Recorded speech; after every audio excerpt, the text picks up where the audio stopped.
निरोपच प्रशासनाकडून देण्यात आला. मागच्या वेळेस सुद्धा ते आल्या होत्या आणि वहिनी साहेबांनी कंकलेश्वरचं तिथं उद्घाटन केलं होतं. या मतदारसंघातला मी आमदार आहे. 3-3 लाख लोकांमधून मी निवडून येतो. दुसऱ्यांदा मी निवडून आलेलो आहे. पण मला लक्षात येत नाही काय राजकारण ह्याच्यामध्ये चाललं.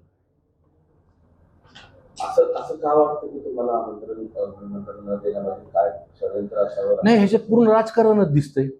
म्हणजे जे बाहेरचे लोकप्रतिनिधी इथं पाहणी करतात, इथं उद्घाटन करतात.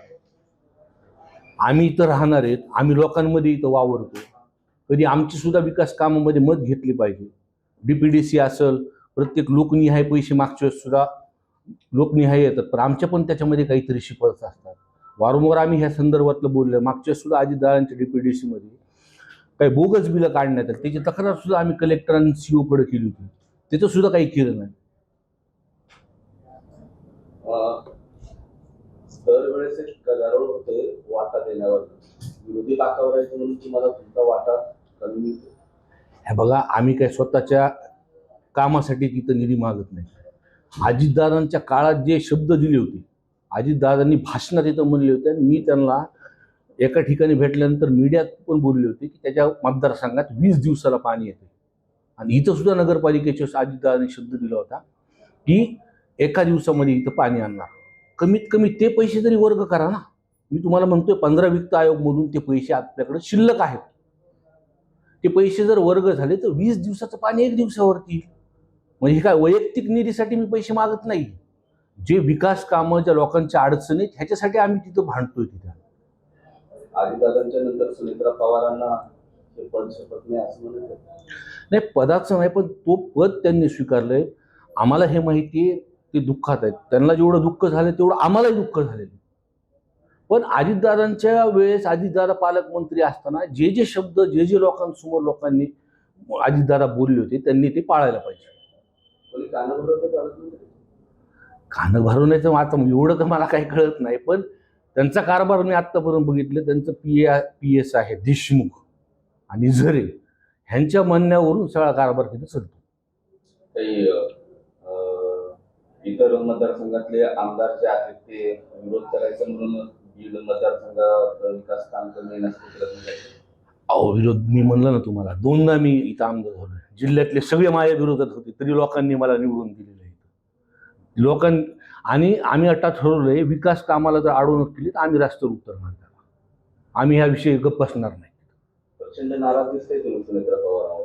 नाही, नाराजीच आहे. का नाराज का होऊ नये? लोकांच्या प्रश्नाला आम्हाला उत्तर द्यावं लागतं ना. आम्ही 20 दिवसाचं पाणी आम्ही सलीम भाईंनी 10 दिवसावर आणलं होतं. तुम्ही चुकीच्या वेळेस शटडाऊन त्या डिझेलच्या कारभार लोकांनी केला आणि 10 दिवसाचं परत 20 दिवसावरती पाणी आणलं. गुत्तेदारा पोचण्यापेक्षा कमीत कमी 1 दिवसाला तर पाणी येईल ना, ते पैसे जर वर्ग केले तर. तुम्ही तुमची नाराजी भेटून उघड करणार आहे सुनेत्रा पवारांकडे? मी त्यांना खूपदा भेटून आलेलो आहे आणि जेव्हा पण भेटलो सामाजिक प्रश्न आणि विकासाचे प्रश्न सुद्धा ह्याच्या पुढे सुद्धा भेटणार. ते पालकमंत्री आहेत तिथे, पण त्यांनी सुद्धा समजून घेतलं पाहिजे आणि PAच्या म्हणण्यावरून कारभार नाही हाकला पाहिजे. त्या रनिंग आमदाराला रस्त्यावर उतरण्याची वेळ येते.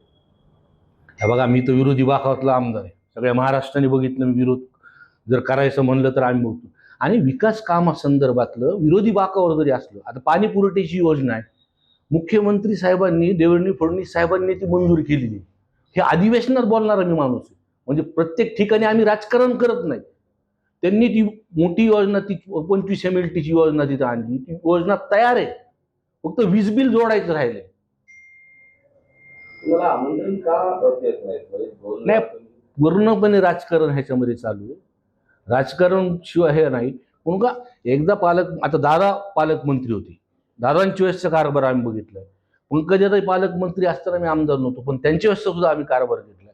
सामाजिक काम आम्ही जेव्हा त्यांच्याकडे घेऊन जायचो तर मार्गी लावायचे. ते गेवराईचे आमदार विजयसिंह पंडित सध्या बीडमध्ये डेरे दाखल आहे, त्यामुळे कुणी डेरा घातला तरी त्याचा काही मतलब नाही. पण पालकमंत्री म्हणून पालक तत्व हे वहिनी साहेबांकडे, म्हणून ह्याच्यावरती त्यांनी लक्ष घातलं पाहिजे.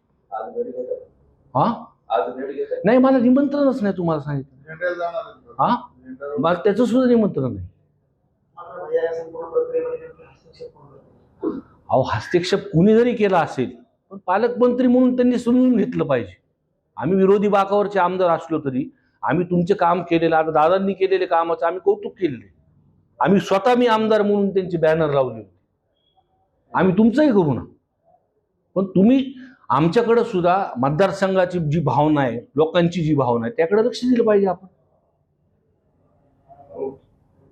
बरोबर झालं. त्यांनी तुम्हाला निधी द्यायला पाहिजे आणि सन्मानाने बोलवायला पाहिजे. असं कोणती म्हणजे आणि आपण हे जिल्हाधिकाऱ्यांनी बोलवायची चूक केली असली तरी पालकमंत्र्यांनी त्यांना विचारायला पाहिजे. स्थानिकचे आमदार कशाला दादा येतील? असा गडबडीत निघालो तर काही जेवायचं तिथं होतं, तर दादांनी मला बोलून घेतलं जेवायला. अरे तू गेलाय म्हणे, त्याला बोलून घे. दादा शरद पवारांच्या हाताखाली तयार झाले होते.